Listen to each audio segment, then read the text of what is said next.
ஆண்டவராகிய இயேசு கிறிஸ்துவின் விலையேறப்பட்ட நாமத்தினாலே ஆண்டவர்களுக்கு கொடுத்ததான ஏஜே பவர் மினிஸ்ட்ரி சார்பிலே அன்பின் நல்வாழ்த்துக்களை தெரிவித்துக் கொள்கிறேன்.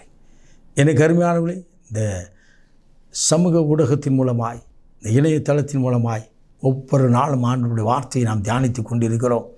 ஆண்டவருடைய வார்த்தையை கேட்கும்படியாய் வந்திருக்கவங்கள் யாவருக்கும் அன்பின் நல்வாழ்த்துக்களை தெரிவித்துக் கொள்கிறேன். இந்த நாட்களிலே ஆண்டவர் கொடுத்த வார்த்தையை தியானிக்கப் போகிறோம். லூக்கா நற்செய்தியின் புத்தகம் 12ஆம் அதிகாரம் 12வது இறை வார்த்தை. நீங்கள் பேச வேண்டியது என்ன என்பதை அவர் உங்களுக்கு போதிப்பார். பரிசுத்த ஆவியானவர் அந்நேரத்தில் கொடுப்பார். நான் என்ன பேசணும், என்ன சொல்லணும், ஆண்டவர் சொல்லுவார். இன்றைக்கி நீங்கள் ஒரு மனுஷனை சந்திக்கிங்கன்னா, ஆண்டவரே நான் என்ன பேசணும் ஆண்டவரே இதை கொடுங்கள்.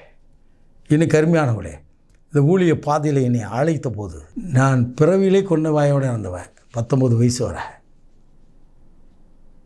நான் ஆரம்பித்தா மற்றவங்க தான் முடிக்கணும், இந்த நிலையில் இருந்துச்சு. நான் ஆண்டவர் சமூகத்தில் கதறி கண்ணீர் விடாத நாட்கள் இல்லை. கடற்கரை பகுதியில் போய் தனிமையாக நின்று அழுதிருக்கிறேன். ஆண்டவரே எனக்கு பேச சொல்லித்தாங்க, ஆண்டவரே எனக்கு பேச சொல்லித்தாங்க. என் தாயார் பல மருத்துவரிடத்தில் என்னை அழைத்து சென்றார்கள். ஒவ்வொருத்தரும் ஒவ்வொரு காரணங்களை சொல்லி மருந்துகள் கொடுத்தார்கள். ஆனால் என் நாக்கு பேச முடியாத ஒரு சூழ்நிலை இருந்தது. கடைசியாக நான் இந்த ஊழிய பாதையில் வந்தபோது ஆண்டவரிடத்தில் அர்ப்பணித்தேன். ஆண்டவரே எனக்கு பேச நீங்கள் சொல்லிக் கொடுத்தீங்கன்னா என் ஞாபகம் உமக்கே கொடுப்பையா, உமக்கே அர்ப்பணிக்கிறேன். என்னை அர்ப்பணிக்க ஆரம்பித்தேன். பாருங்கள், எல்லோரும் வாய் விட்டு பாட்டு படிப்பாங்க, நான் பக்கத்துலேருந்து கை தட்டுவேன். எனக்கு பாடல் படிக்க முடியாது, மனசுக்குள்ள அழுவேன். அவங்கள பார்த்து சிரிச்சுப்பேன், அந்த மனசுக்குள்ள அழுவேன். ஆண்டவரே எனக்கும் கொடுத்துருந்தீங்களா, நானும் பாடியிருப்பேனப்பா. பல நாட்கள் ராத்திரி நேரத்தில் அப்படியே உட்கார்ந்துருப்பேன். ஏன்னா ஜெபிக்க முடியாது. ஜெபிக்க முடியணும்னா திக்கி திக்கி திக்கி தான் வரும். மிகவும் போராட்டமான ஒரு நாட்கள். நான் கடந்து வந்த பாதையை திரும்பி பார்க்கிறேன். உலகத்திலே ஆண்டவர் பலவீனமானவர்களையும் இழிவானவர்களையும் கர்த்தர் தெரிந்து கொண்டார். அன்றைக்கு நான் என்னை அர்ப்பணிக்கும் போது சொன்னேன், ஆண்டவரே நீங்கள் எனக்கு பேச சொல்லுங்கள், நீங்கள் எனக்கு பேச வைங்க, நீங்களே எனக்கு போதிங்க என்று சொல்லி ஆண்டவரத்தில் விடாப்பிடியாக தொடர்ந்து ஜெபித்து கொண்டே இருந்தேன். நடந்தது என்ன?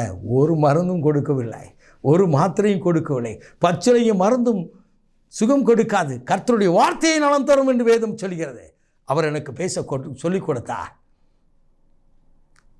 நான் பேசுவதை சரளமாக பேசும்படியாக கிருபை தந்தார். என் தாயார், என் குடும்பம் எல்லாம் ஆச்சரியப்பட்டது. காரணம் என்ன தெரியுமா? ஆண்டவர் சமூகத்தில் நின்றுட்டு பாட்டு படிக்க மாட்டேன், ஜெபம் பண்ண முடியாது. நான் கை தட்டி அந்த பாட்டை மனசுக்குள்ளே படிச்சுக்கிட்டு இருப்பேன். நான் தலையாட்டி பாடுற பார்த்து எங்கள் வீட்டில் எல்லோரும் என்னை கேலி பண்ணுவாங்க. எப்படி இருக்கும் அந்த நிலையை கொஞ்சம் யோசித்து பாருங்கள்.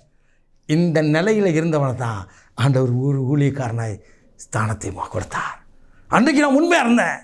கடற்கரையில் போய் நின்று யார் இல்லாத இடத்துக்கு தேடி போவேன். எதுக்கு தெரியுமா? எனக்கு பாட்டு படிக்க தெரியாது. நான் கை தட்டி தலையை ஆட்டி ஆடிக்கிட்டு இருப்பேன். என் மனசுக்குள்ளே பாட்டு படிப்பேன், திக்கி திக்கி பாட்டு படிப்பேன், எப்படியோ பாட்டுப்பேன். இந்த பாட்டையும் ஆண்டவர் கேட்பீங்களா ஆண்டவரே அப்படின்னு எனக்குள்ள ஒரு சந்தேகமும் இருக்கும். அந்த நேரத்தில் ஒரு சந்தோஷமும் இருக்கும், ஒரு மனநிறைவு. என் குறையை ஆண்டவரால் நிறைவேற்ற முடியும். என் தாய் தகப்பன் கொண்டு போன அழைத்து சென்ற மருத்துவரால் சுகம் கொடுக்க முடியாத ஒரு குறையை என் தேவனாகிய கர்த்தர் என் தாய் தகப்பன் இடத்துல என்னை பிறக்கும்படியாக செய்தவ என்னை ஆசீர்வதித்து மாற்றுவார் என்று சொல்லி என்னை நடத்தினார். ஆம், எனக்கு அருமையானவர்களே, ஆண்டவர் பேசும்படியான கிருபை தந்தார். நான் பேச வேண்டியது என்ன என்பதை அவர் சொல்லி தந்தார். இன்றைக்கும் ஊழிய பாதையில் கடந்து போகும்போது, ஆண்டவரே நீங்கள் என்னை மறைத்து பேசுங்கள் என்று சொல்லும்போது கர்த்தருடைய ஆவியான பேசுவதை நான் கண்டிருக்கிறேன். இன்றைக்கும் நீங்கள் ஒரு ஜனத்தை சந்திக்கும் முன்னதாக, ஒரு மனிதனை சந்திக்கும் முன்னதாக, உங்கள் வேலைகளை சைன் பண்ணும் முன்னதாக, உங்கள் தொழிலை தொடங்குவதற்கு முன்னதாக ஆண்டவரிடத்தில் பேசி பாருங்கள்.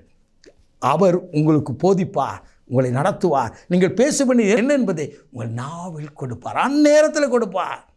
அப்படியே ஆசீர்வாதத்தை நடத்துவார்.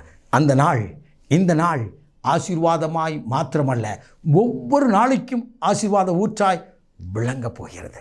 நாம் ஜெபிப்போமா? மகா பரிசுத்தமுள்ள தகப்பனே, இந்த அற்புதமான வேலைக்காய் ஸ்தோத்திரிக்கிறோம். உடைய பரிசுத்த கரத்தில் என்னை அர்ப்பணிக்கிறோம். பரிசுத்த ஆவியானவர் எங்கள் மத்தியில் வெளிப்படும். நீர் எங்கள் மத்தியில் வெளிப்பட போகிற தயவுக்காய் நன்றி. ஆசீர்வதியும். ஒவ்வொரு மேலும் உடைய ஆசீர்வாதம் வரட்டும். இயேசு இரட்சகரின் விலையேறப்பட்ட நாமத்தில் ஜெபிக்கிறோம் ஜீவனுள்ள நல்ல பிதாவே. ஆமென். ஆமென். God bless you.